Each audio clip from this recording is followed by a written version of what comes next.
교육부서 친구들 안녕하세요. 새해 복 많이 받으세요.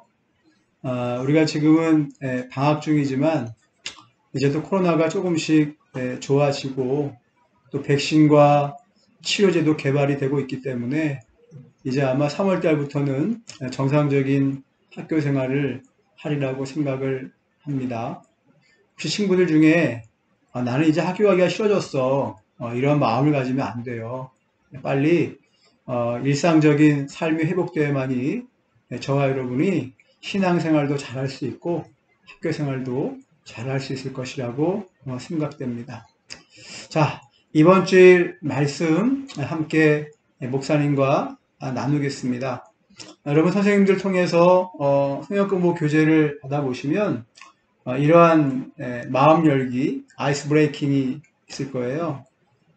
설 명절 먹었던 음식 중에 베스트 3를 뽑아주세요 라고 하는 거예요.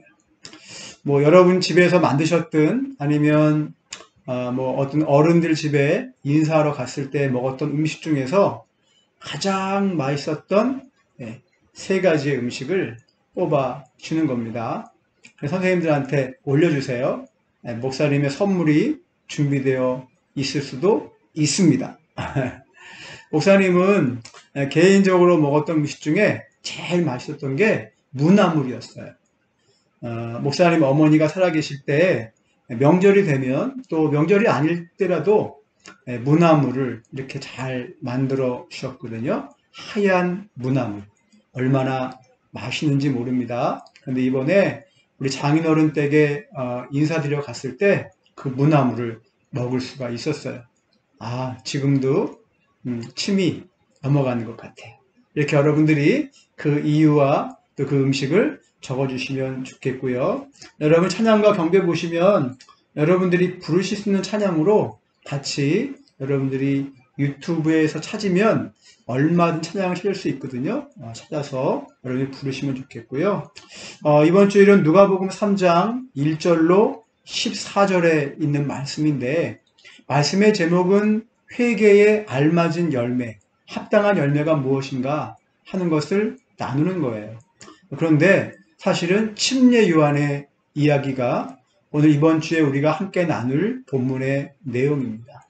여러분 아시는 대로 침례 요한은 우리 예수님과 함께 무슨 지간이죠?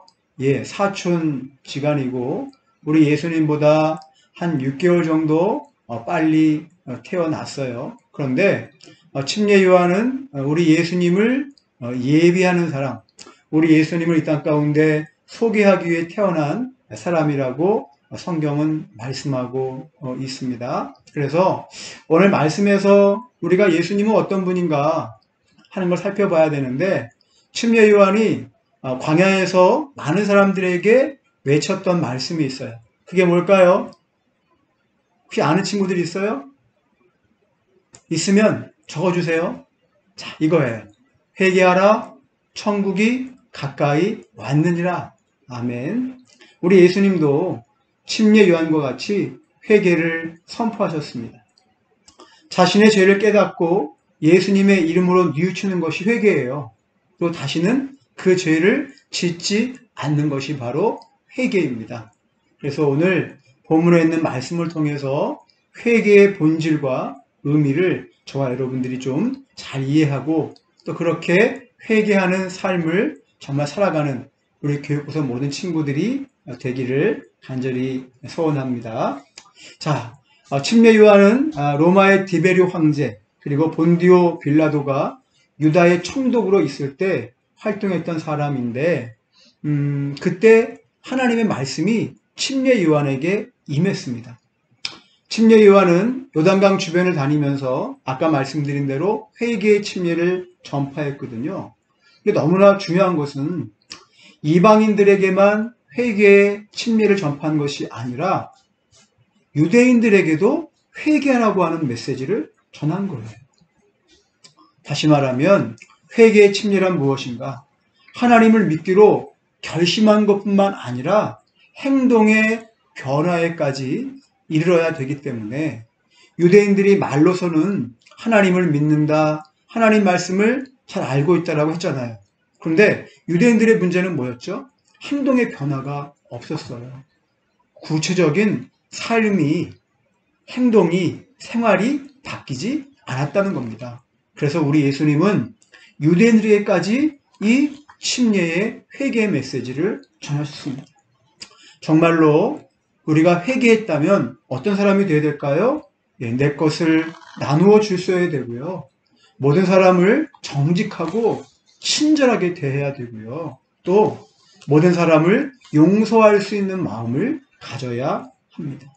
그래서 여러분들이 이 누가복음 3장 1절로 14절에 보시게 되면 좋은 열매를 맺지 못하는 나무에 대해서 나와요. 좋은 열매를 맺지 못하는 나무는 어떻게 될까요? 결국 버려지게 되거든요. 마찬가지입니다. 구체적인 행동과 변화가 나타나지 않는 회개는 참된 회개가 아니다 라고 이렇게 침례 요한은 우리 가운데 고백하고 또 선포하고 있습니다. 오늘 말씀을 대하고 또 공부하고 읽으면서 우리 교육부서 모든 친구들이 진짜 그리고 참 회개를 가져서 구체적인 삶의 변화, 내가 버릴 것들을 버리고 하지 말 것을 하지 않는 그러한 우리 친구들이 다 되기를 예수님의 이름으로 축복합니다. 그리고 우리 친구들도 아는 것처럼 돌아오는 17일부터 뭐가 시작되죠? 야, 이거 정답 알려주는 친구에게 선물이 있을 수 있습니다. 뭐가 시작될까요? 세 글자? 사순절. 맞힌 친구 있나요? 있으면 빨리 어떻게 좀 올려보세요. 목사님한테 카톡을 보내든지. 그럼 제일 먼저 들어온 친구에게 목사님이 사순절을 시작하며 선물을 준비해 보겠습니다. 그래서 여러분 교재를 보시면 이번에는 회개에 알맞은 열매가 무엇인지 생각하면서 오늘 말씀을 읽어보세요 그랬어요.